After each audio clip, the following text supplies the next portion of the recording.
Hello. Hi. I'm Michelle Fontaine, and this is Rollin on TV's Inside Access, where we offer you, our viewers, direct access to the executives and pros from various businesses that are important to our viewers.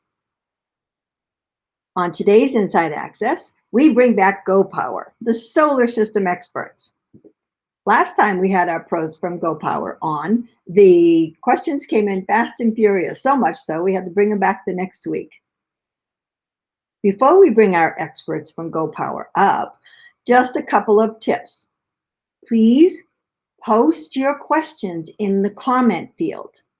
Those unique commenters are going to be entered into a drawing, and at the end of this hour, we're actually going to pick a winner of an 80-watt solar system kit.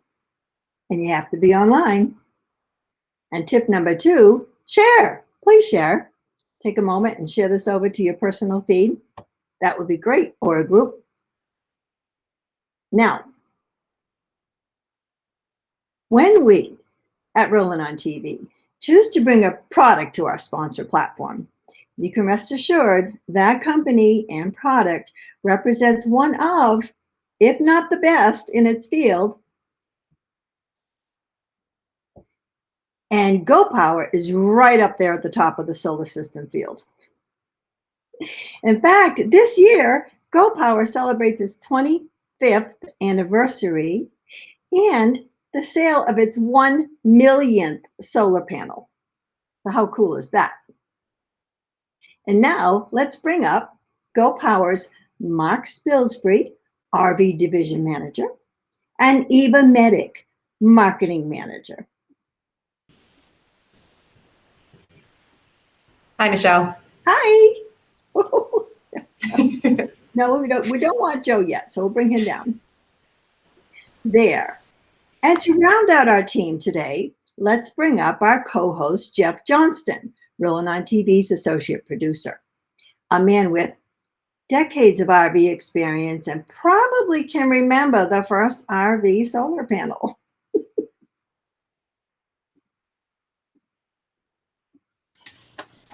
Hey guys.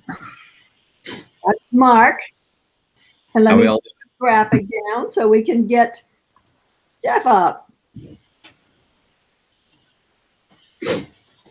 There we go. Hi guys. Hey Jeff. Good morning, everyone. Mark, Eva, viewer, morning. And ships at sea. Afternoon, anyway. Right. So as Mark and Eva answer your questions, Marianne's going to be monitoring the comments in that you're adding, and she'll add in any detail links, expand on it if our team here can't do that during this one fast-paced hour. And now I will leave the stage to the three of you, but I'm going to return at the half-hour mark because we have something very special that's going to happen at the half hour. So take it away, Jeff. Wow, guys, 25 years you've been in business. You know, 25 years ago, when you were able to find a manufacturer that actually knew about solar panels and offered them on their RVs, that was a pretty special thing. And you probably also spent a lot more money on it than you would today. So it appears we've made a lot of progress since then. Yeah, definitely. I think actually one of the really old solar cells, actually I use it as a coaster, but they look something like this. They've changed a lot since then. And well, you know, looking back at that time, it was primarily some of the, I guess you might say, the higher end products that were actually being outfitted with solar panels and solar equipment, which leads us to the fact that today there are probably an awful lot of older RVs out there that don't have solar equipment on them yet, starting with a blank slate, so to speak. And could you talk a little bit about installing solar on an older RV? Is there any particular difference between doing that and installing it on a newer one, like you'd buy brand new today? For sure. There's not a whole lot of difference if the older RV and the newer one aren't pre-wired for solar. That makes a big difference when you're doing it. But part of it is also looking at the older RVs and finding ways to make them more efficient. I think it was like, what is it, 2008 to 2010 is when we first started seeing RVs come out with like LED lighting. And now I think everything has LED lights. So that makes a huge power saving difference. So that looking at your older RV and how, depending on how old it is, making the RV itself more efficient will only benefit your solar system that you're putting on. But if it isn't a pre-wired RV for solar, like a lot of the older ones, typically we would run the wiring from the solar panel that's on the roof down through the RV's refrigerator vent, because it's already plumbed and it's an access point to bring it inside. And typically there's a cavity or spacing around that area where we would install the solar controller. They're fairly thin and there's room next to them. That's usually where you'd find them. And then from there, you'd want to run those wires back to the battery. What some people think might be an easy access or shortcut to do it would be tap into the fridge's 12-volt wiring, which is a no-no. So we try not to do that because the fusing isn't right and you can overload that. If they are going to try to look for shortcuts, you could tap the wiring into the converter, but ideally we run it always back to the battery. And it's no different on a new RV that way than an older one. It's just making the RV more efficient than it was. Yeah. Other than the type of construction, whether it's laminated or Right. built up later and so on. And Can you hear me? Can you hear me, guys? Yeah. All right, we've got some audience questions. So let's hop into those, okay? Mike Sure. Korn, how long should it take an 80-watt system recharge a battery that's been drawn down to 12.4 amps? Same question for a 100-watt system. So I guess it partly depends on how big that battery is, but if it, what is it, 12 and a half, I'm just thinking 12 and a half volts is what, like 70% full, I think. So if it's a 100 amp hour battery, an 80-watt panel puts a little over 4 amps back per hour. So it's, and in the RVing season, which I'll get into, but like say it's from May to September, you typically get about 6 hours of charge time per day. So what is that? That's 20 something amps. So it's going to take the day to really top that battery back up. The bigger the panel you go, the more amperage the panel creates. So the faster job it's going to do it. 100 watts, usually around 5.5 amps per hour. So it's just a little faster. Here's another very relevant one. Along those lines, I suppose that part of it depends on the condition of the battery, how new it is, or whether it can take a charge, and also the efficiency of your charge controller and other system components. So with those variations in the diameter of the wire that's used and so on, with given all those variables, it's a really hard thing to pin down exactly to say it'll take this much time. But it depends where you are geographically. When you're charging also makes an impact. Like if it's winter versus summer, all these kind of factors can play into it. Right.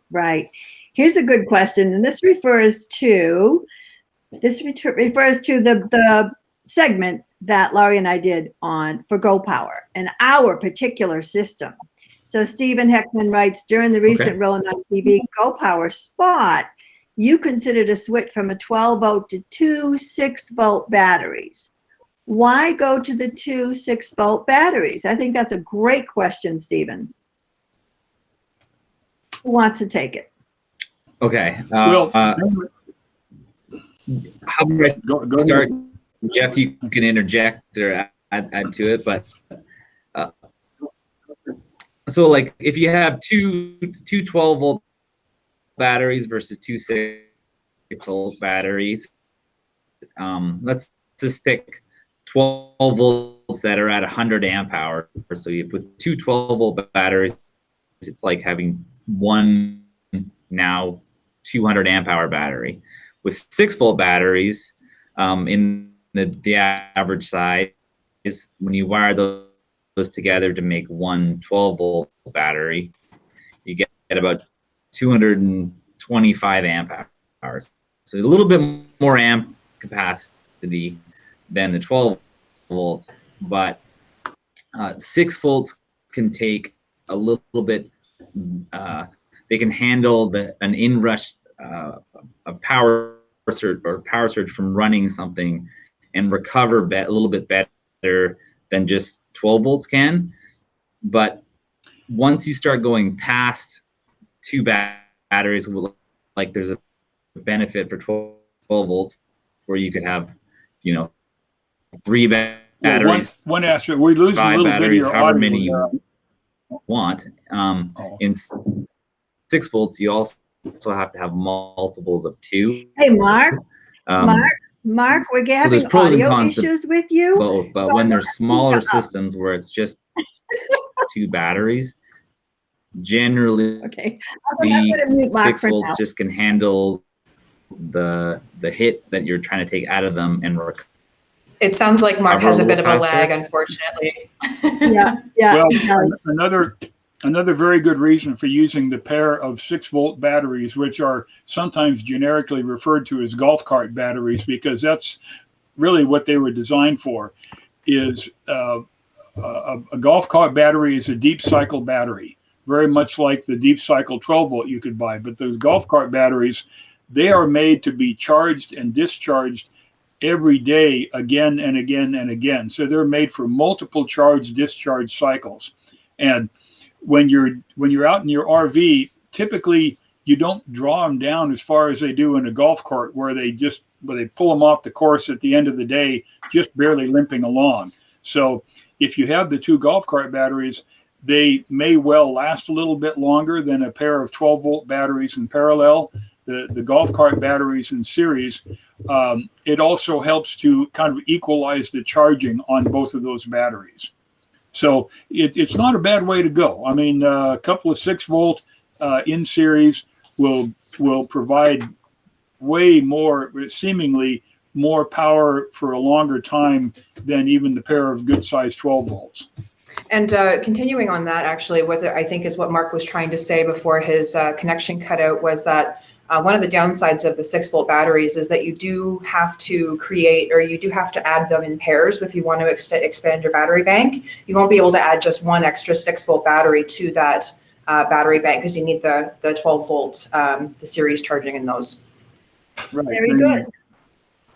All right, let's move on to another one. That was. We'll try to bring Mark back a little. Oh, he's going to see Eva right now. They're not too far apart. He was asking if he wanted to just come in here with me, and we're just going to sit beside each other. That's a great idea. Good. All right.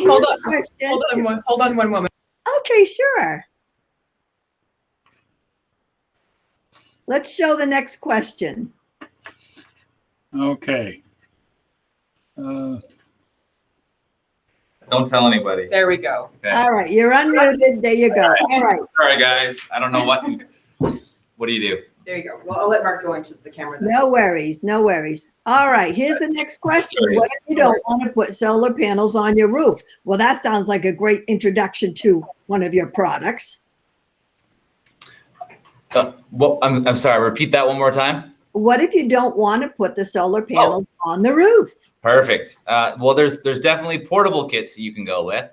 A lot of people don't like the idea necessarily of drilling holes into their brand new rubber roof. So there is portable kits that we manufacture. We have 3 different rigid kits that we produce, like a small, medium, large, that are like all self-contained, can be deployed within a few minutes. And then for example, us up in the Pacific Northwest, a lot of our campsites are heavily treed. So once you do get to your site, finding the sunny spot compared to where your RV is going to park can be challenging. So with a portable kit, you can hook it to your battery and park that in, or Eva doesn't like it, but I like saying stick it where the sun shines, park that little portable kit in the sun, and you're up and running. Very good. You have anything to add to that, Jeff? No, I agree. The camper that we're setting up, the plan is to put a couple of solar panels on the roof, but we will also have the external plug to be able to plug in the portable one. Right. So here in Oregon, we have a few trees we camp under once in a while. So if we're under a tree, we can take the portable panels and set it out there someplace if we happen to have sun shining through the clouds that day. Yep. Yeah, it adds, I'm not sure why someone would not want to put them on the roof other than for the drilling holes through the roof concern. Yeah, like there's definitely benefits to both and where they go and stuff. So rooftop panels are always working, providing they're in the sun, regardless if you're driving, it's parked in the driveway, it's always maintaining your RV's batteries. The other thing I do tell people with the portables, and like I have a dog, so when I leave my campsite, I use my dog's little chain that I have to keep the portable panel secured to my RV when I walk away, because they are expensive and they're neat. So you don't want to leave them unattended if you're in a popular spot where something like that might disappear on you. So just something to note. But they do work together. So people that have a rooftop system, RVing is meant to be for exploring and taking your RV, and you don't know where you might end up. But some places might be sunny and others are shaded. So you can use them together, put it out in the sun, or use them both in the sun, and it just makes your system that much bigger. And that kind of leads to another question that I've seen recently, not on our list here, but people are questioning, well, when I'm driving down the road between campsites and my alternator in my tow vehicle is charging the batteries in the trailer or in the camper, does it hurt to have the solar also operating at the same time, charging the batteries at the same time? Yeah, so that's why one of the reasons we have that solar controller that's in there, it's watching your battery's voltage. So just like when you're plugged in at home, or if you've got a generator going, or driving, if you've got the alternator going, it's watching your battery's voltage. And if it sees it climb up, it's going to ramp down the amount of solar it's going to put in it and basically stop the flow if the batteries are full. So it's protecting your batteries that way. Yeah, the standard idea, people also ask about, well, if I'm plugged in to a campsite with the cord from the RV and I want to charge the batteries faster, can I put a portable, like an automobile charger on, clip it onto the battery, and will that hurt to have the battery, the auto charger plus the converter charging? And what we tell them basically is it doesn't add up the voltage. It takes the higher of the two voltages, and that's what it sees and charges from. Yeah, agreed. Yeah, so. All right, so here's our next question on the screen from our friend Jason. What are the best type of battery to use with a solar system, AGM, etc.? Well, they're all different. How much money do you have to spend? So like lead acid, they're great. They've been around forever. They're inexpensive, but you have to make sure they're vented and keep them outside typically. Maintain the water levels. So there's your cons there. With AGM batteries, they're great. They're very similar to lead acid, except that it's in a gel form. So there's no maintenance to be done to the battery. We like those as well when you're starting to expand your system, because you can bring those batteries now inside, maybe put them in the pass-through compartment, and make your solar RV system bigger than you could, but just having the batteries on the tongue of a travel trailer. So it gives you the ability to grow it. And you can stack those batteries on top of each other on their sides, and you can kind of use your space maybe a little bit more efficiently with the AGMs. And then the next one obviously is lithium. A lot of people have heard about lithium. That's a whole other kind of topic, but that's really where they get a lot more expensive. But the lifespan is a lot longer. The weight's about 60% lighter. They can charge a lot faster, things like that. And they're going to last a very long time. And they're really hard to damage, which is another great thing. If you left them in a low state, it's not really hurting the battery. They've got the smarts in them that protect themselves for cold weather, or if you were accidentally overcharging, it protects itself. So, so the lighter weight is good. Yeah, like a comparable lighter weight system is good, because weight does play a big factor in RVs in many cases. Yeah, like my RV is just under 20 feet. I think my max is 1,000 pounds of extra stuff that I want to bring. And I put 2 of our 250 lithiums on there because I know a guy, and I got a good deal. But it is a great way to save a lot of weight. So I was able to save my weight on the batteries, which allows me to add my 5 kids worth of stuff in there, you know. But then I could also add more solar on the roof. Kids might sleep outside sometimes, but that's a travel vehicle. So I could maximize my stuff that I wanted to add by cutting some of that way down to there.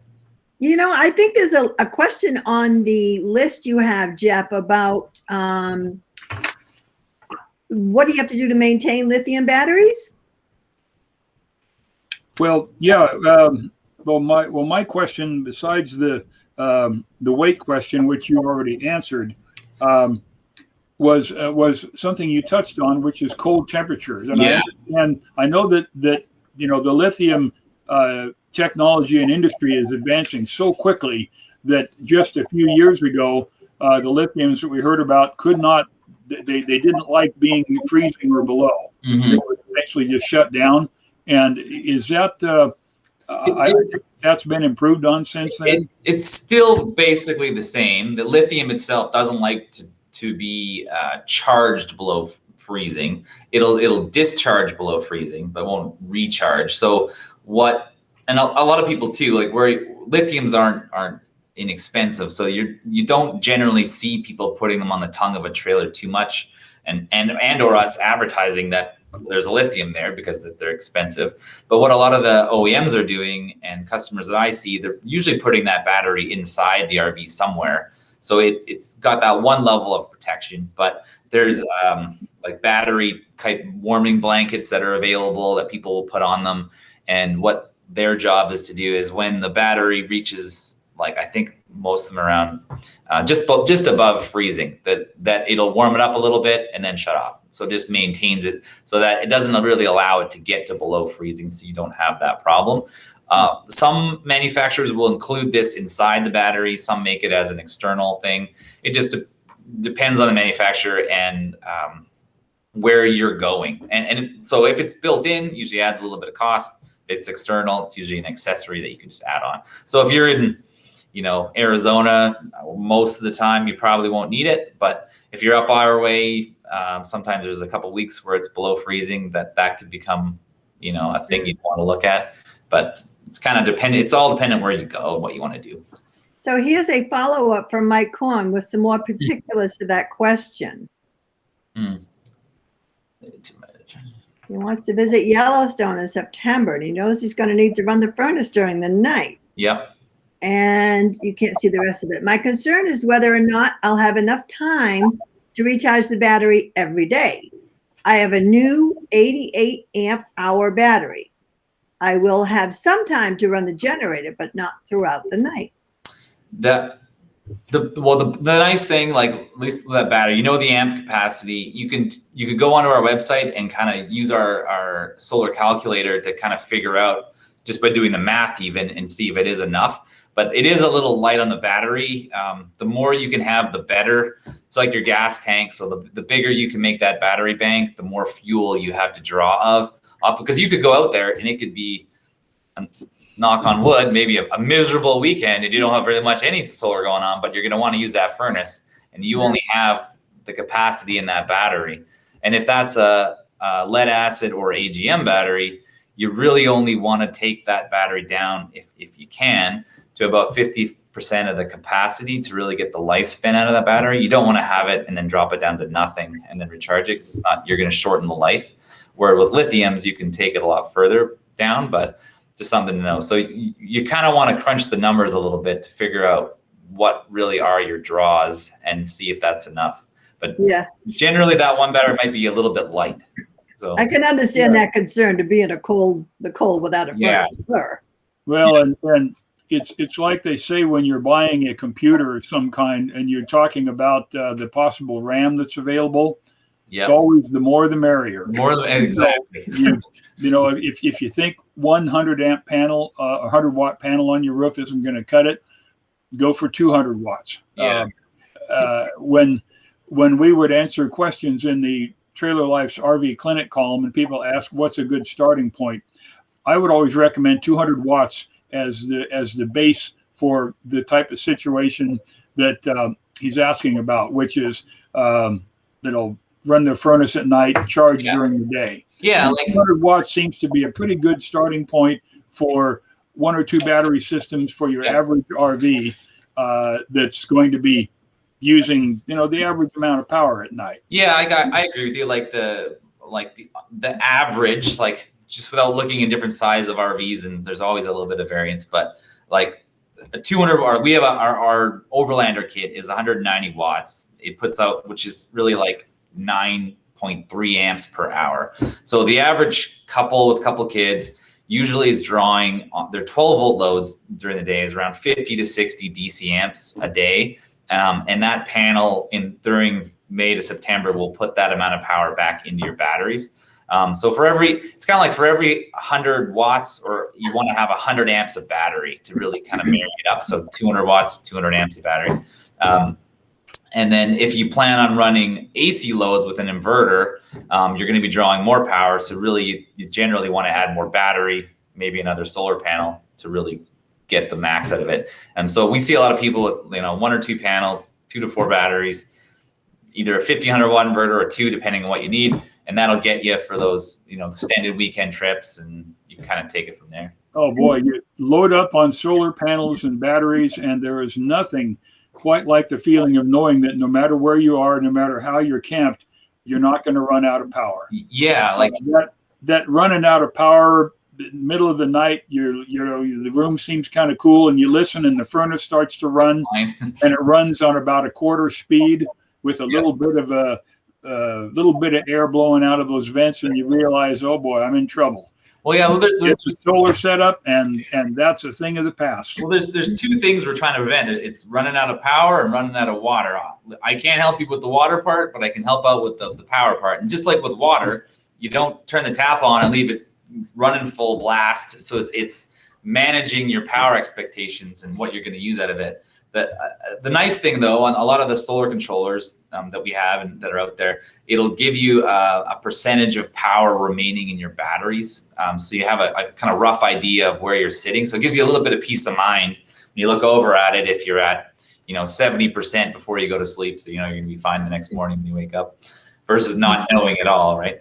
Right. That is so true. So Mike wants to know, does mounting them on the roof shorten the lifespan of the panels? How do they hold up to traveling? Oh yeah, no, they will. You may not like this, but they'll probably outlast the RV you're putting them on. They're really strong. So they're warranted for 25 years. The rigid panels that go on the roof. We use them in all sorts of industrial applications. Like I see them getting, beaten on top of ski hill mountains, running their radio towers and stuff. It's all the same technology, so they're really strong. You can pressure wash them to clean them off if you needed to. They're going to last a long time. Great. To follow up or continue on that question, you mentioned rigid panels versus the flexible. Oh, yeah. What factors do you use to recommend to a customer who does not have a dog in that fight, so to speak, whether you recommend solid panels or flexible? And are there applications where one is better than the other, for example? Yeah, so the flex panels that we produce have a really efficient solar cell in them. So that makes them the solar panel physically smaller for the power they put out. So sometimes it's RVs that are space constrained on roofs, smaller RVs. Other ones I find people like to use them on lower profile RVs like teardrops or, like an Aeropod or an Airstream. A lot of times they like it because of the aesthetics. It can adhere to the roof and form to the roof shape. On Class Bs, they put them up there so you don't even know they're there. They are a lot lighter weight, so you can save a lot of weight if you're going with them. The drawback is the lifespan isn't as long. They're warranted for 5 years versus 25 years. You expect to get 5 to 10 years out of the panels. You have to be a little bit more careful when you clean them, just because they're a plastic material. You don't want to scratch them up, scrub. So what I tell people is just to pre-soak the top to clean any debris off before you take your scrub brush and try going at it. Just be gentle with them, right? They still work when they get scratched up. They just don't look as pretty. Right. Well, we are up to the half hour. And wow. I know, huh? So I'm going to mute you and stop your video because we want to unveil this new product.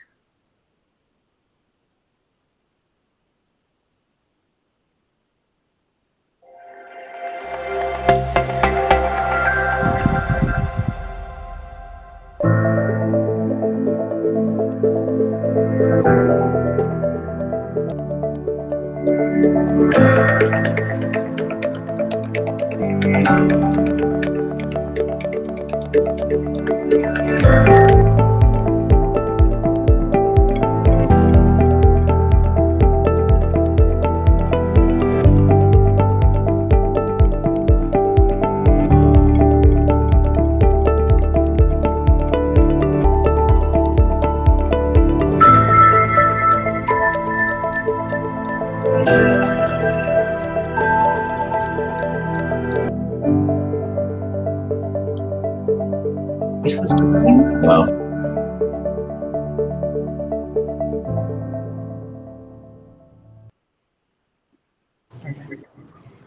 Eva, Whoa.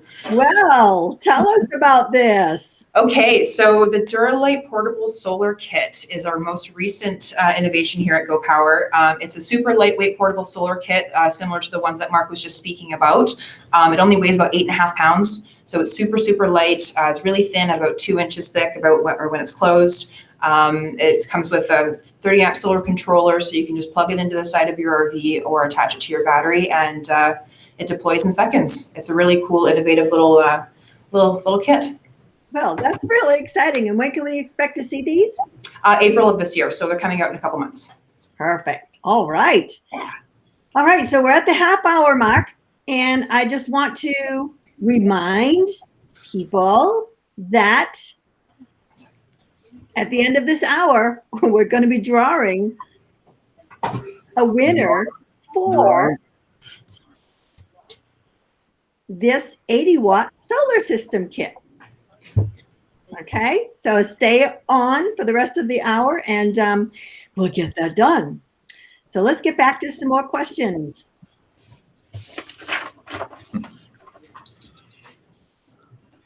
All right, guys. Well, and something else I'll tell you about that Duralite kit. Like, for example, our 200 watt portable kit with the rigid panels comes in at around 50 pounds. It's great if you could pack it around, but that might be an area where you want to cut some weight out. We've actually made the Duralite 100 watt expandable, so you can add up to 2 more 100 watt expansion kits for 300 watts in a portable system, which would be 25 pounds. So it's a lot less weight for people that like using the portable systems. That's crazy. I mean, the portable systems are wonderful, but they are a little bit hefty, especially if you're grabbing it out of the truck or picking it up under the bed, right? Wherever you've got it stored. That's like unfolding a portable picnic table. Yeah. Right. Jeff, we're getting a little bit of audio feedback. I think it's on your end. From me? Yeah, I think so. But let's continue. I'm going to put up Stephen's question here. A 24-foot Jayco Travel trailer came pre-wired with a connection for solar. Do we need a kit, even though it's pre-wired? And if so, what does the kit comprise that makes it necessary to connect correctly? Okay. So yeah, this is a good lead in too, because I know that question where I said about like talking about old wiring for older RVs and putting solar on compared to new ones. RVs that are pre-wired, that's the hardest part about installing a solar kit, is running all the wires through the walls and snaking it through the system. So if it'll have our there's a black cable entry plate that's pre-set up with MC4 connectors, which are like the industry standard connections for solar on the roof. So when you go to buy a solar kit, ideally a Go Power, the only thing you won't need in the kit really anymore is the wiring harness, because it's already done for you.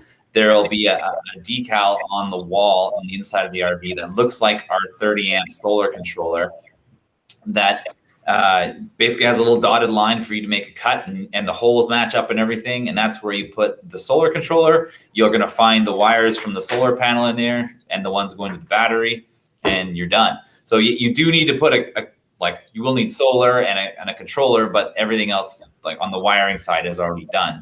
And then a lot of them will also have our solar on the side port for the portables as well.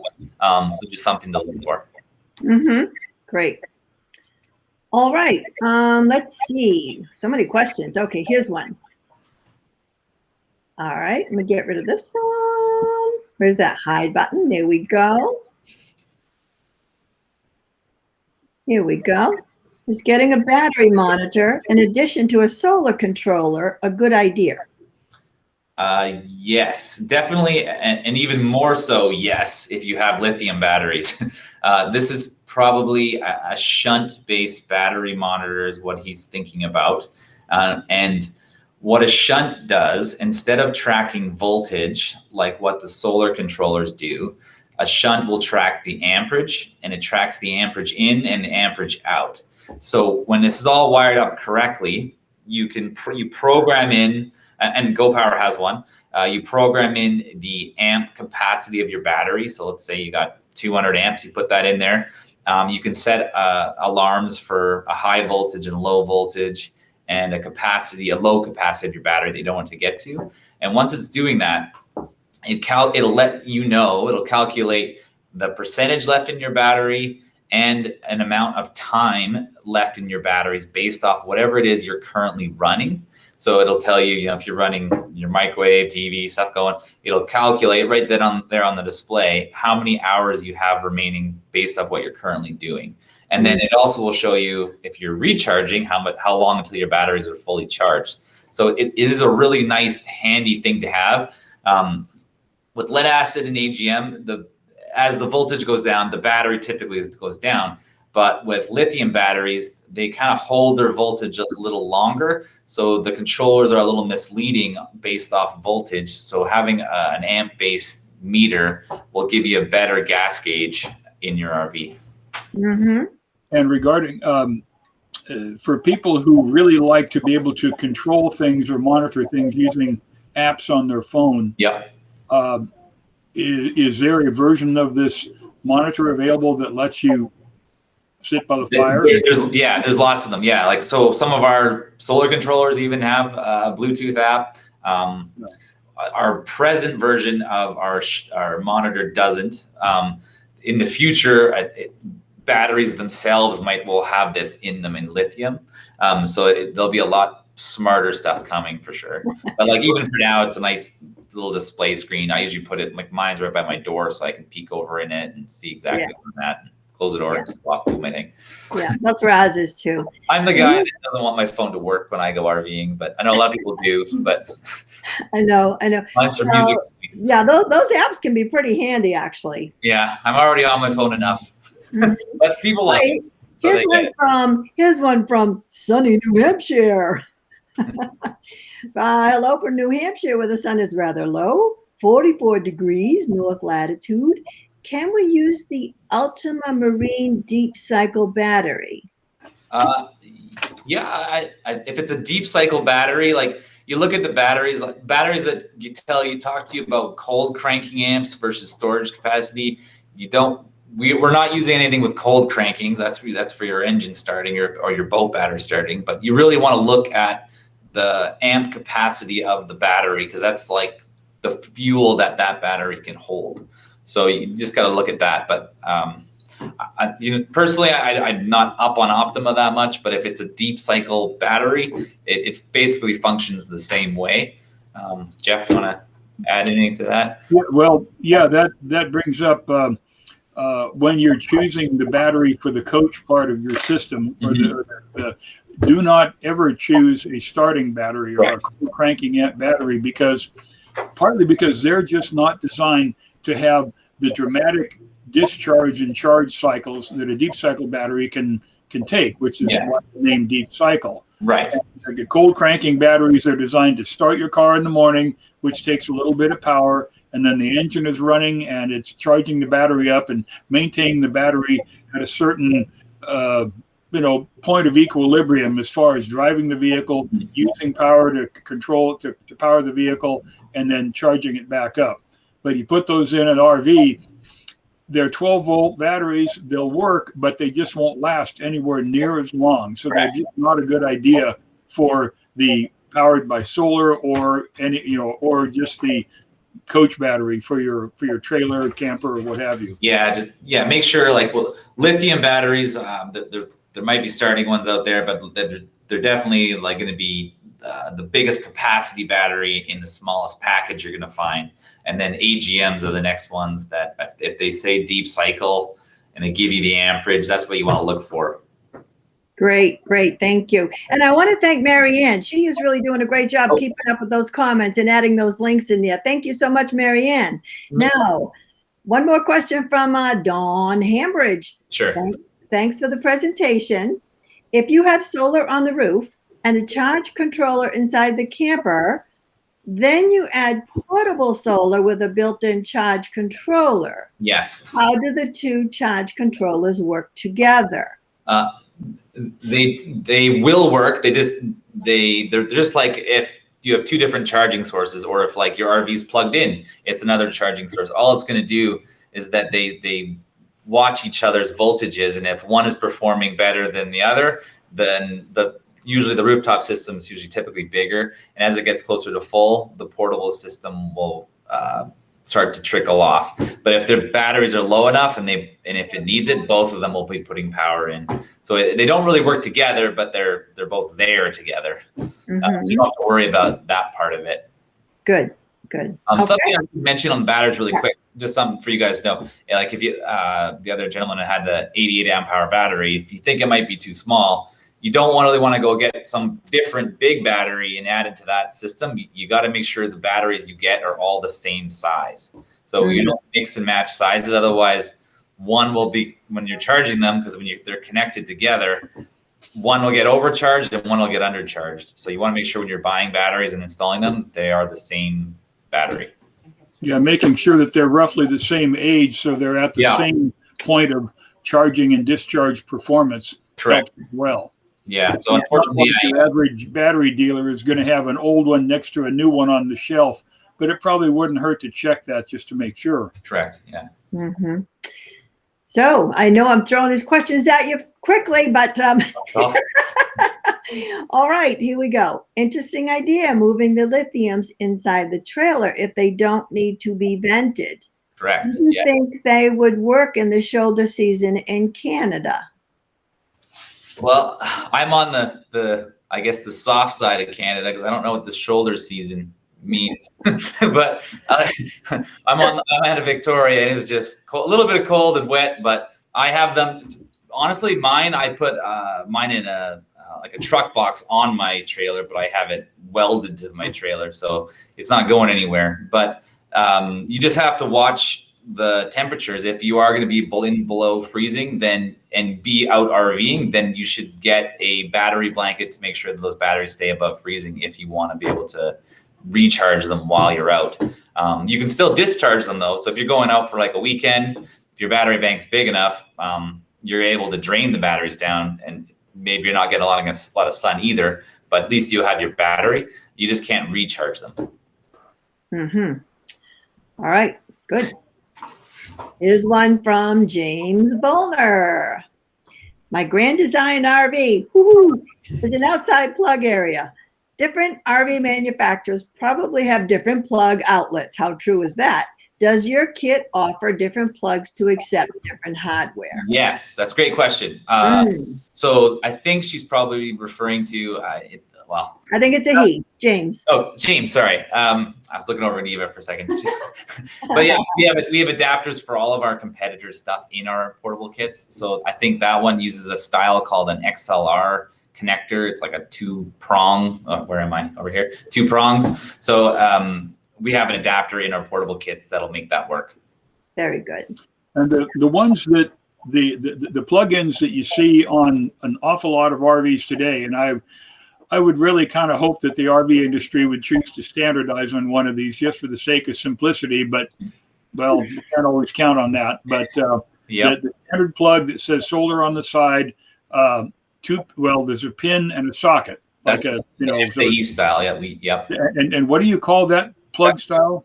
SAE. So that's like an automotive standard that's out there. But like you see them on like truck campers for their jacks. They're usually used in a bunch of different applications. So us and another competitor a while back tried to make that kind of like our USB port for portables.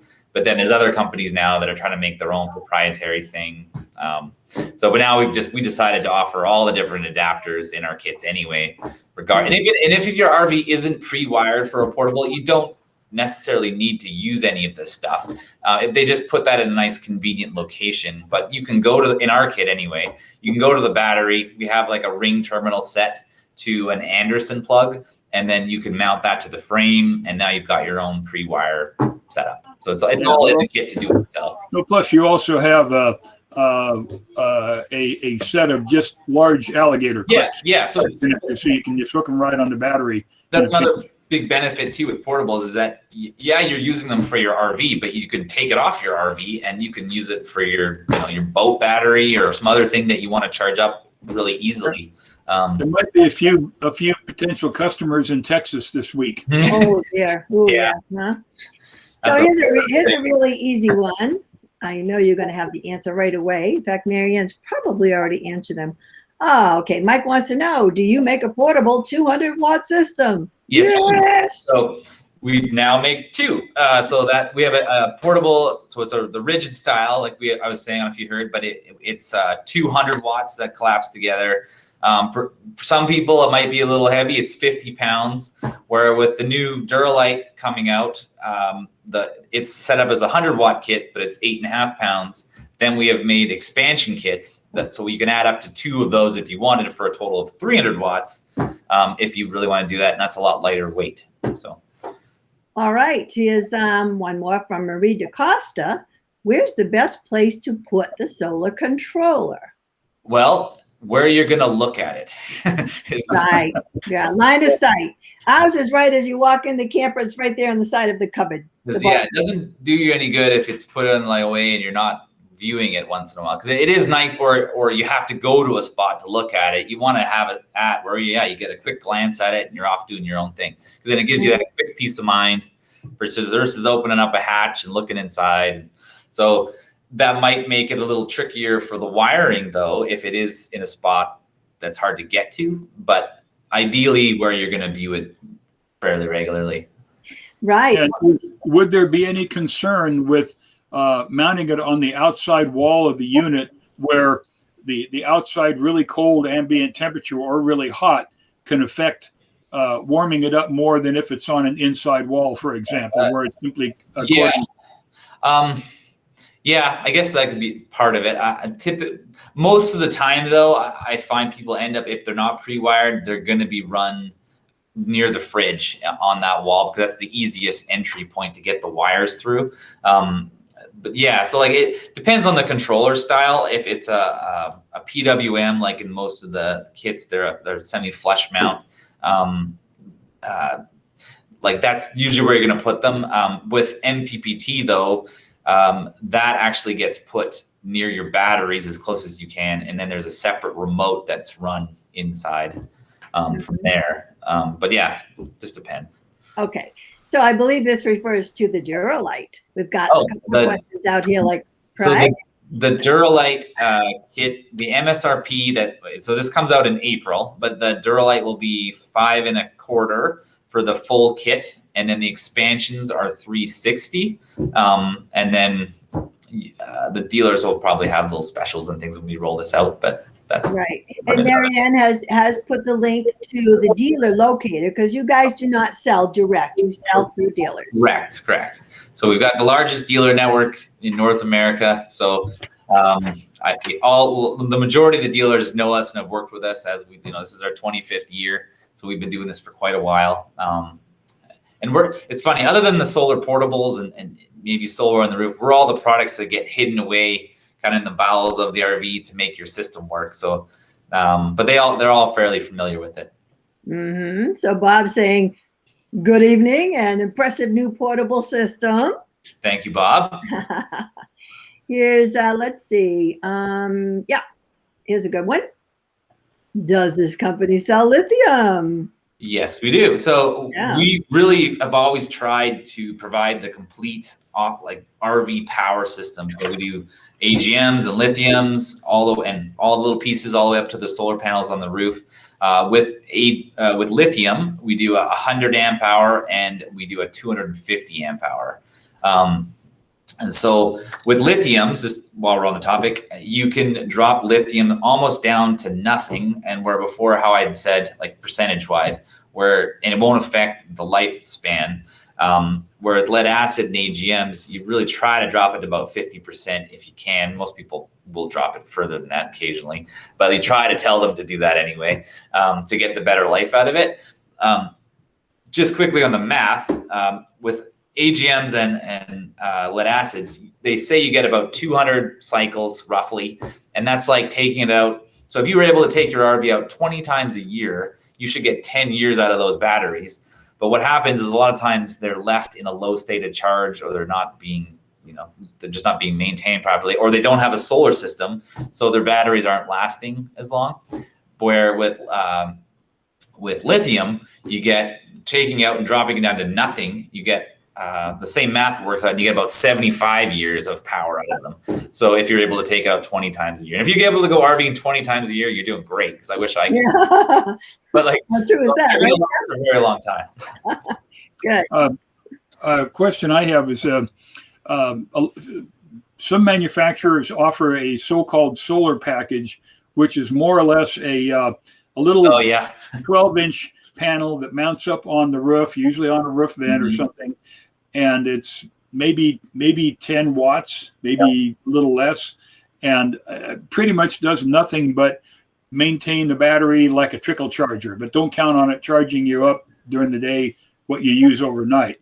Well, if somebody has that kind of panel and that size of wiring, at what point, if they decide to go with a fixed solar panel setup and hundreds of watts, at what point do they have to think about upgrading the wiring in order to handle the higher flow? Though I don't let any of the OEMs we work with do that, so because that doesn't do anybody really any good. But what that's for, I think, if it's on like a class A, B, or C, maybe it's just designed to charge the starting battery, because that's all it really could do. But when we get the OEMs to pre-wire, we tell them to use a minimum of 10 gauge wire, which can handle 30 amps of solar at 12 volt. So that's what kind of the 80% of people will put a couple of panels on, and they'll be grid for long weekends. But for the people that want to go further, that want to go full time or put tons of solar on, it gets rewired a little bit differently on the roof, where we go a little bit higher voltage. But with higher voltage, it means lower current. So you can still use the same 10 gauge wire, where we change it at the battery with a different type of controller called an MPPT controller. That's where we use larger gauge wire from there down. So it still lets people grow their system as their needs grow, or as it gets bigger for them, and then not have to rewire everything. But yeah, if they've got like just a single 10 watt panel in there with probably 16 gauge wire, I wouldn't even be looking at that. You'd probably have to start from scratch to really do a proper job on it. All right. Well, let me give you an easy question. Here you go. Oh, perfect. Okay. Okay. Any issues with being on the roof? No, they can be mounted on pretty much any surface. It's just like a cottage system, really. Like, so if you got a permanent structure, you want to put them on the side that's facing, I guess, south, to make whatever gets the most sun exposure, and go from there. Yeah, this is good. Carol wants to know, nobody's brought up the amount of money, plus it's going to vary. We know this. And I was just wondering if you can somehow figure out a way to give us an idea. Are we talking about 1,000, 10,000? Yeah, if for the weekend people, it could be if they just want to do just 12 volt and just a solar panel to maintain their 12 volt batteries around the 12 volt stuff, it's probably about $1,000. If they want to have add lithium and an inverter system and have that all wired in, it's like $3,000 to $5,000. Going completely off grid and running your air conditioner and doing everything is where you're up in the $20,000 range, which is not typically done. But the nice thing I should mention is, if you are in the US, sorry, Canadian friends, that in the US you have a tax incentive that you can get about, I think it's 21 to 26, I have to check, % back on when you go do your taxes if you do the entire system all at once. So you get it just on solar, but if you get the whole system done, you can write off labor, inverter, batteries, all that stuff all at once. So it's a good little kickback for when you're looking at doing this. And I try to tell every dealer I talk to make sure that they tell every customer, so that's why I'm throwing it out here now. So there is a link on our website to the tax form you can get. So that, why not save free money on that, right? Right. Now, as an example, you briefly mentioned and touched on air conditioning as one of the things that you would run. I should qualify that to say, yes, technically, functionally, you can run an air conditioner on a battery system that is charged by solar, but you can't run it very long unless you want to spend a whole lot of money on a whole bunch of batteries, $20,000 solar. And if you're out there in Arizona and it's 120 degrees out, and you're running your AC from 8 o'clock in the morning until 9 o'clock at night, it's just not practical. No, some of it can be done, but it's just really not practical. Yeah, any of the big heat that's the one thing why solar isn't everywhere yet. Is just some of the big draws like heating and cooling are on for a long period of time and draw a lot of power. So an air conditioner, when it's like after it's done starting up and running, can draw 80 to 100 amp hours, sometimes more per hour. So you have a 100 amp hour battery that's done pretty quick. So and then not let alone all the other stuff you're running as well. So I have customers actually in Arizona when like the starting temperature is 115 degrees and they want to run their air conditioner with that 250 amp hour battery, they're going to get maybe an hour and a half out of it, but you still don't have enough solar typically to really charge it all the way back up. So you got to think about that when you're building these things. Carol Jean's happy. All right, so we have a few more minutes left. I'm going to step away. You two keep talking. I have to go figure out who's won the 80 watt solar panel. All right, so Jeff, take it away. You mentioned the high drain, the high draw features like heating and air conditioning. Well, the heating, you're still running in most trailers today or most RVs today, you're still running a 12-volt furnace. Right. So you can run a furnace for an awfully long time, like overnight. And then be able to fill that back up again first thing in the morning. But there are just about every manufacturer that manufactures refrigerators is now making a 12-volt compressor type refrigerator, some of them in several sizes to use in RVs. So those are becoming more popular, and I'm not positive about the specific current draw for those things, but it's a lot more than on a traditional absorption type refrigerator where the 12 volts is only running the monitor panel on the refrigerator and the brains. I'm seeing a lot of the OEMs go to that type of fridge, and I've seen, I think it's like 10, and don't totally quote me, but like 10 or 11 cubic foot size fridges, and the draw is like 3 to 5 DC amps an hour. So it's pretty efficient. So what I'm finding is a lot of customers and even OEMs are offering our 190 watt panel to help offset that fridge draw.